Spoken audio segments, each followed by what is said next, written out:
Ramakrishna Hari Vitthal Keshav. Fissure fistula असेल किंवा मूळव्याध असेल, त्यातल्या त्यात फिशर हे फार त्रासदायक असतं. लक्षात ठेवा, बसू देत नाही, चालू देत नाही, उभा राहू देत नाही, सदैव अशी खाज होते. आणि या फिशरसाठी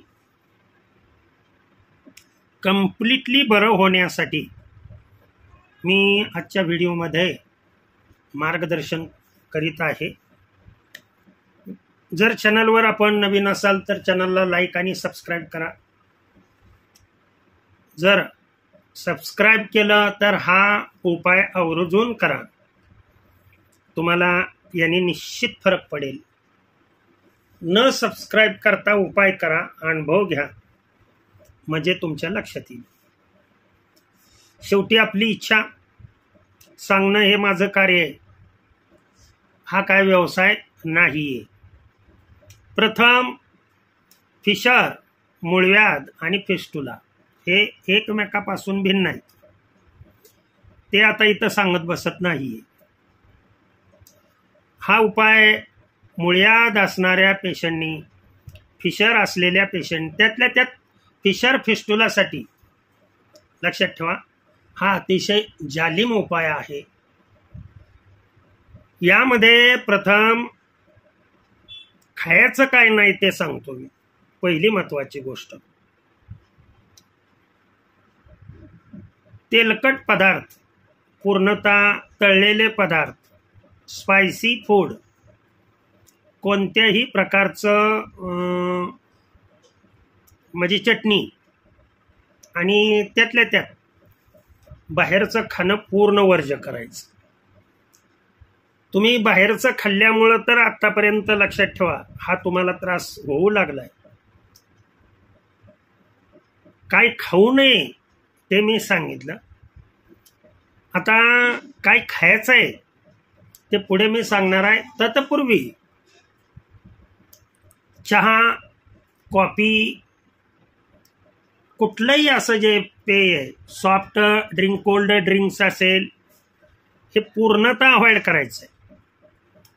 प्यायचाच असेल चहा तुम्हाला, तर अतिशय तुम्हाला फिशरचा त्रास होऊ लागला की तुम्ही थोडंसं अद्रक आणि थोडंसं जिरा आणि 1 कप पाणी, त्यामध्ये हे टाकून या 2 पदार्थापासून तुम्ही लिक्विड काढा तयार करू शकता.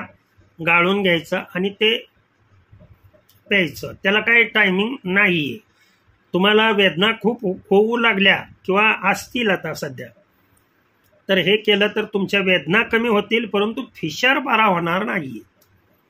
फिशर बरा होण्यासाठी मी पुढे एक क्रीम कसं बनवायचं आणि हे क्रीम कसं अप्लाय करायचं ते पुढे सांगतो. नीट लक्ष देऊन ऐका. मूळव्याधाचा कोंब जो आहे किंवा मूळव्याधाचा कोंब जर बाहेर आलेला असेल, आकृतीत दाखवल्याप्रमाणे तो इनलार्जड करून मी दाखवलेला आहे, परंतु हे कोंब लक्षात ठेवा झोपू देत नाहीत आपणास. मग या कोंबाला औषध काय लावायचं ते मी दाखवतो इथं. हे आहे एरंडेल तेल. हे एरंडेल तेल 1 चमचा एरंडेल तेल घ्यायचं. हे एकदमच 10-15 दिवसाचं तयार करून ठेवलं तरी सुद्धा चालू शकतंय. का साधारण 1 चमचा हे एरंडेल तेल मी घेतलं. ह्या एरंडेल तेलामध्ये हा आहे दिसतोय तुम्हाला पतंजलीचा ॲलोवेरा जेल किंवा कोणताही तुमच्याकडं कोरपडीचा जेल जर असेल तर तो जेल, थोडासा जेल मी याच्यामध्ये टाकतोय पहा.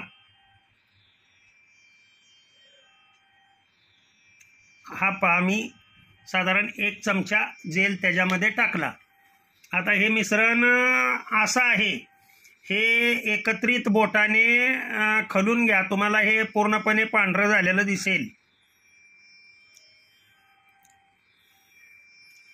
हे बऱ्याच जणांना प्रयोग करता येत नाहीत म्हणून मी करून दाखवतोय पूर्णपणे.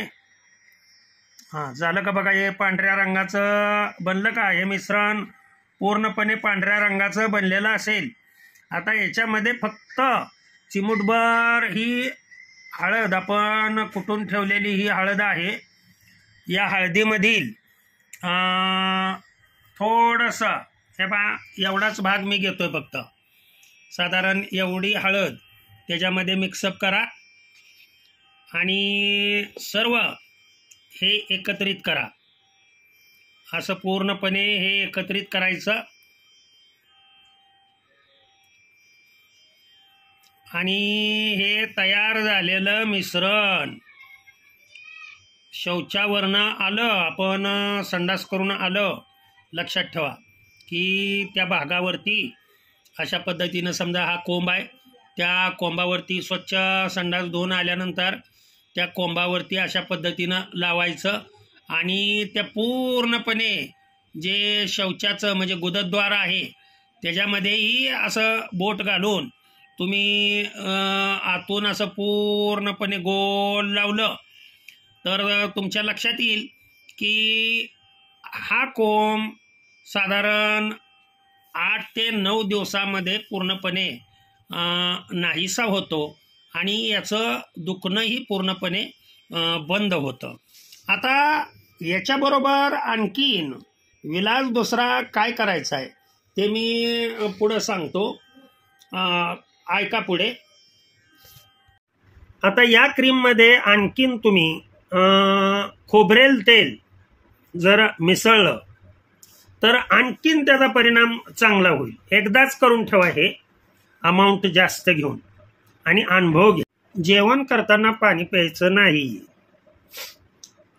जेवण करताना मग कोणतं पाणी प्यायचं तर 1 ग्लास पाणी घ्यायचं, त्या पाण्यामध्ये अर्धा लिंबू पिळायचं आणि जर जेवण करताना ठसका लागू नये म्हणून लक्षात ठेवा, जेवणाच्या मध्ये मध्ये हे लिंबाचं पाणी प्यायचं आहे. प्युअरली पाणी प्यायचं नाहीये. हे लिंबू याच्यामध्ये ॲड केलेलं आहे, म्हणजे हे लिंबामध्ये असलेलं सायट्रिक ॲसिड, लक्षात ठेवा या गोष्टी. हे सायट्रिक ॲसिड आपल्या शरीरातली जी क्रेब सायकल आहे, म्हणजे अन्नपचन आणि एनर्जी निर्माण करण्याची जी सायकल आहे ती व्यवस्थितरित्या चालवते. आहारामध्ये भाकरीचा, चपातीचा, फक्त मैदा असलेली म्हणजे शिरा वगैरे असला जो प्रकार आहे तो समावेश करायचा नाही. कशाचा समावेश करायचा आणि कशाचा नाही करायचा तो मी सांगतोय. सकाळी उठल्या उठल्या प्रथम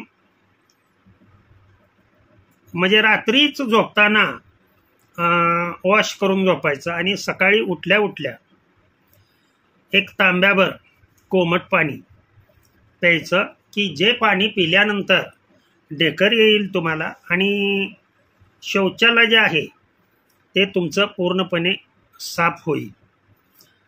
आता हे जे अगोदर मी क्रीम सांगितलं ते क्रीम तुम्ही दिवसातून 3-4 वेळा लावू शकता.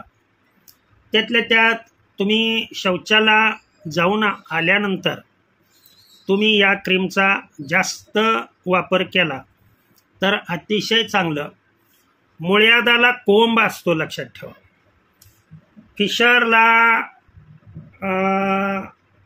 उभी किंवा आडवी आतमध्ये जो भाग असतो गुदाशयाचा त्याला चीर गेलेले असते, जसे आपले ओठ उलतात ना तशा पद्धतीनं. हे पहा, याचे चोचले पुरवायला गेला की हे पुरवणारे चोचले बरोबर गुदद्वारातून बाहेर येतात. साधं सोपं माझ्या भाषेत सांगतो. त्याच्यामुळे ह्याच्यावर आवर घाला. फायबरयुक्त, जास्त फायबरयुक्त, म्हणजे उदाहरणार्थ तुम्हाला सांगायचं म्हणलं तर जेवणाच्या अगोदर 1 काकडी, जेवणाच्या अगोदर 1 सफरचंद हे खाणं आवश्यक आहे. सायंकाळी झोपताना लक्षात ठेवा, सर्व आपलं जेवण झाल्यानंतर सायंकाळी एक केळ खावं. जेवण शक्यतो 8च्या अगोदर करावं. आणि म्हणजे खातोय ते अन्नच आपण औषध म्हणून प्राशन केलं तर आपल्याला हे गुदाशयाचे कुठलेही आजार होणार नाही. तुम्ही कितीही लपवण्याचा जरी प्रयत्न केला तर कोणती गोष्ट लपत नसते. ते एक तर तोंडातून तर बाहेर पडते, नाहीतर गुदद्वारातून, नाहीतर युरिन मार्फत. किती तुम्ही पचवण्याचा प्रयत्न करा. सत्य बोले माझी वाचा.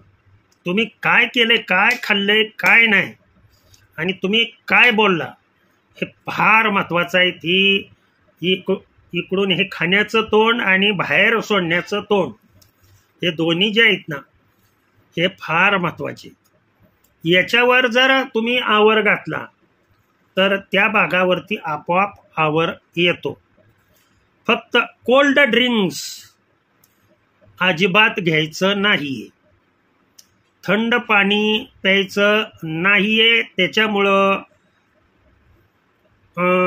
जे मलबद्धता ज्याला म्हणतात, कॉन्स्टिपेशन, ते होतं. गॅसेस ॲक्युम्युलेट होतात.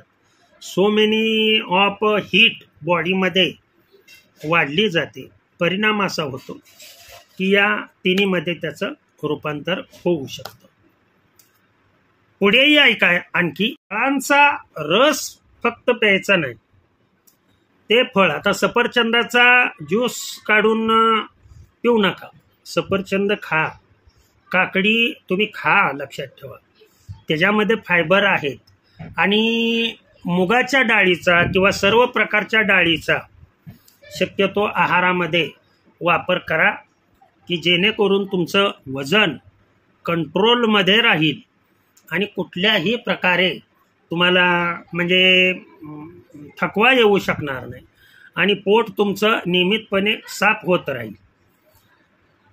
पुन्हा एकदा मी सांगतो, मुळ्याद असू द्या, फिस्टुला असू द्या किंवा फिशर असू द्या, नो ऑपरेशन. ते ऑपरेशन करण्यासारखी बाब ही नसते, लक्षात ठेवा. आणि जरी तुम्ही ऑपरेशन केलं तर या सवयी जोपर्यंत तुम्ही बदलत नाही तोपर्यंत तुमच्यामध्ये फरक पडू शकत नाही. सत्य बोले माझी वाचा. जे आहे ते तुम्हाला सत्य सांगितलं, भगवंताचं ज्ञान सांगितलं. चॅनलवर नवीन असाल आवर्जून सबस्क्राईब करा. भगवंतांनी दिलेलं ज्ञान त्यांच्या चरणी अर्पण करतो आणि सेवेला पूर्ण विराम देतो. आणखीन कोणाला काय अडचण असेल कुठल्याही बाबतीमध्ये, मग आपण वेगवेगळ्या आजारावरती औषधं बनवून देत असतो. कुठल्याही प्रकारची मी स्वतः फी घेत नाही. औषधाचा जो खर्च असेल तो फक्त पेड करायचा आणि औषधं घेऊन जायची. जर तुम्हाला त्रास कोणताही असेल, मग संततीबद्दल असेल, आफ्टर मेनोपॉज असेल, पोटदुखीचा त्रास असेल, मुतखडा असेल, त्यातल्या त्यात संततीबद्दल लक्षात ठेवा 101% रिझल्ट असतो. अगदी मासिक पाळी बंद झालेल्या स्त्रियांच्या बाबतीत सुद्धा हा रिझल्ट पॉझिटिव्ह आणतो. स्पर्म काउंट असू द्या, तुमचा मोर्टॅलिटी असू द्या, तुम्हाला लैंगिक कोणताही आजार असू द्या, तो पूर्णपणे 1 महिन्या 2 महिन्याच्या कालावधीमध्ये पूर्णपणे नाहीसा करून आयुर्वेदिक औषधाने आणि भगवंताच्या कृपा आशीर्वादाने. आणि मग तो डायबिटीस असू द्या, थायरॉइड असू द्या, रिझल्ट पॉझिटिव्ह आणतो. भगवंताची कृपा ही त्यांच्या चरणी अर्पण करतो आणि सेवेला पूर्ण विराम देतो. पुंडलिक वरदा हरी विठ्ठल. श्री ज्ञानदेव तुकाराम. पंढरीनाथ भगवान की जय. अवधूत चिंतन श्री गुरुदेव दत्त. श्री स्वामी समर्थ योगीराज हरिहर महाराज की जय. हरिहर नंदन बाबा की जय. विठ्ठला विठ्ठला विठ्ठला विठ्ठला विठ्ठला.